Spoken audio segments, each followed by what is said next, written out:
And for me, it's great to be here, seeing old friends again, meeting new ones, and hopefully between us, we can really move forward the agenda and get more women involved in business and using technology. And just to build on a couple of things that both our speakers ahead of me have said, I don't know whether you're all aware, but the ADB is bringing out a new report on September the 22nd on women and inequality in the labor force. And it's a comparison worldwide. And it will be on their website, and I think it will be something that all of us would be interested in. So in case you didn't know about it, ADB, September 22nd, Women and Inequality. Now, I'm going to go through my presentation quite quickly, because a lot of what I have to say has already been said. So I will skip those parts and then just move quickly into the parts which maybe are a little bit different. So first and foremost, we've all talked about the different smart technology trends. I'm not going to go over it again. But one of the things that I wanted to say is these are leading to major business disruption. AP Wink has been a leader in looking at e-commerce and women and e-commerce and ICT for over a decade now. When they started, ICT, e-commerce was actually a tool. Smart technology has gone beyond that. It's no longer a tool. It's a different way of doing business. And if you're in business now and you're not aware of the impact that smart technology is going to have, you're in trouble. If you're just starting out, you've got amazing opportunities ahead of you utilizing smart technology. So, these are some of the trends, just moving forward on that. There are over 7 billion connected mobile devices in the world today. That's more than there's people. By 2020, there's going to be 75 billion people and things that are going to be connected. That's overwhelming. There are 500 million tweets today. In the next 2 years, there will be more words which will be tweeted than all the books ever printed. Now, by the way, do you know what the #1 capital for tweeting is in the world? Not the Philippines, no. Jakarta. Jakarta, Indonesia is #1. #2, Tokyo. The other thing, consumers want more convenience and intelligence and less hassle. They want connection in real time. And that's a very important change now. And if you're just starting out, huge opportunities. If you're already in business, you need to take that into account. So are companies prepared for this? Well, let me tell you a little bit about the situation in Canada. According to a Deloitte study, which was done in March this year, 87% of Canadian companies are only partially or completely unprepared for a new smart technology era. This is scary. And 40% of our banks in Canada aren't ready for mobile payments. So this is both women and men-owned business. It's both large companies and small companies. So my country has a long way to go. Why aren't they prepared? Well, one reason is they're risk averse. And new technology, you've got to take some risks.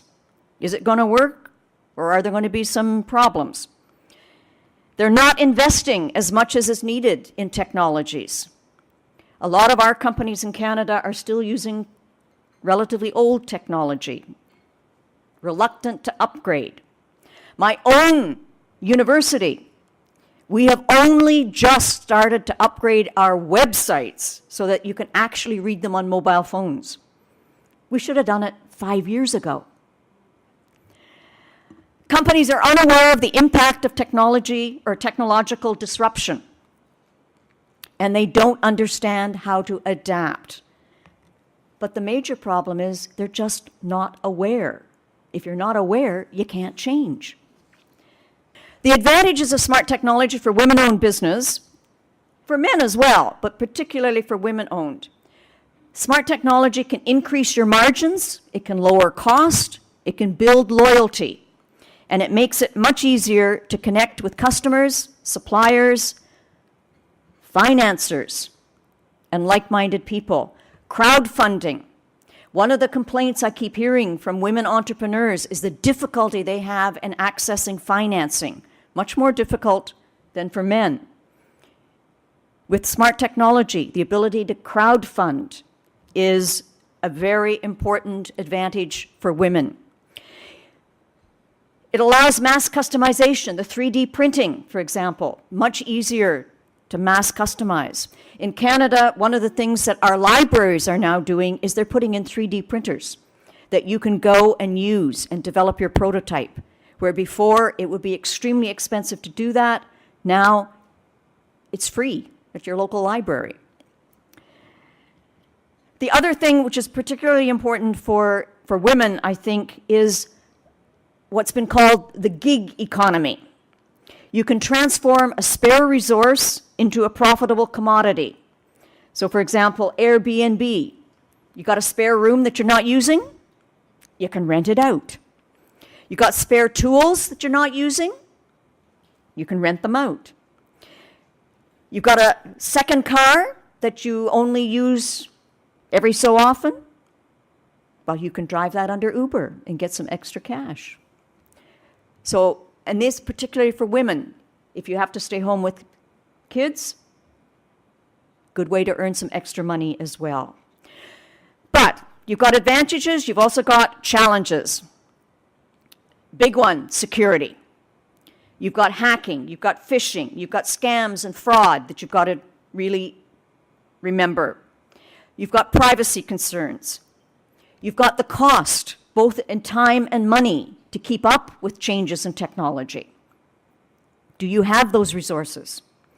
And then the speed of innovation. Things are changing at such a huge rate. How do you keep up? And I'm speaking as a digital immigrant. I'm definitely not a native. How do you keep up? I'm still using email. My students aren't even sure what that is. They're not even texting anymore. If it's not Instagram or Snapchat, they don't know. I'm not on Instagram. Okay, what are the industries that smart technologies are impacting in a major way? Healthcare, definitely. Retail, certainly. Manufacturing, definitely. And services as well. And I just wanted to talk a little bit about one case study in Canada, a woman entrepreneur, Wendy McKinnon Keith, founder and CEO of Digital Retail Apps. And she has an app called Self-Pay. And what this does, it allows consumers to scan items in a store and pay for them in-app from anywhere in the store, on any device, paying with any method except cash. And then walk out of the store. And so for the store, it eliminates checkout lines, increases basket size, and reduces the labor cost for the retailer because you don't have to have all those clerks at checkout. So, what do you need to do if you're a company? And this applies not just to women, but to men as well. You first of all have to cultivate awareness. You've got to know what's out there and what does it mean for you and your business. And then you've got to develop a conducive culture. You've got to support risk-taking because adapting a new technology is going to have some risks. You've got to foster agility. Can you change your own business model if new technologies make your current one obsolete? Think Blockbuster when Netflix came along. Where is Blockbuster now? Gone, because the whole world changed. You need to develop effective resources, human, capital, and technological.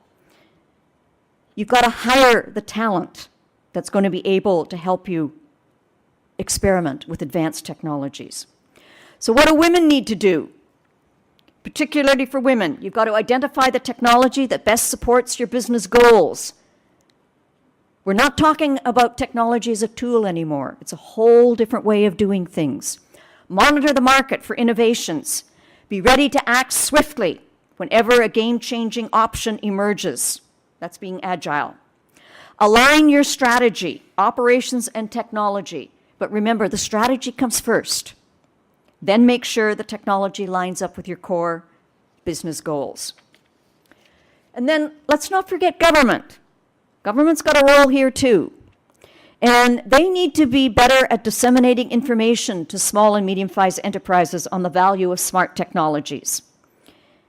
They need to make science and technology knowledge more readily available to entrepreneurs and SMEs.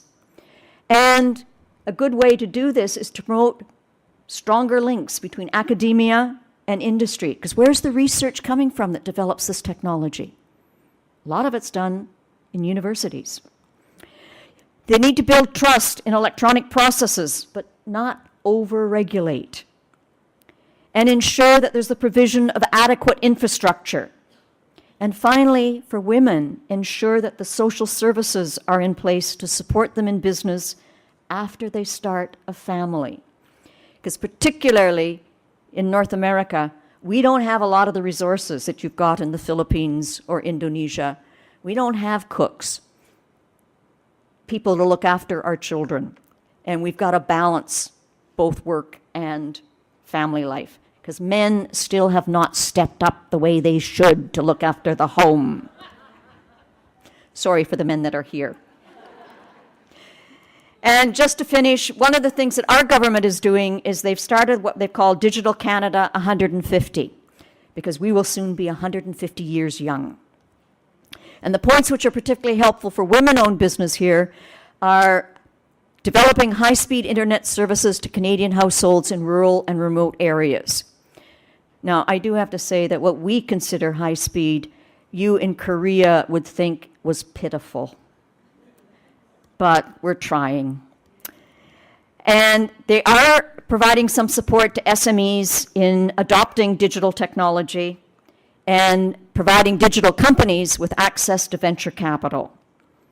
And they're trying to connect more SMEs with universities. And that's what my center also tries to do, the Center for Global Enterprise.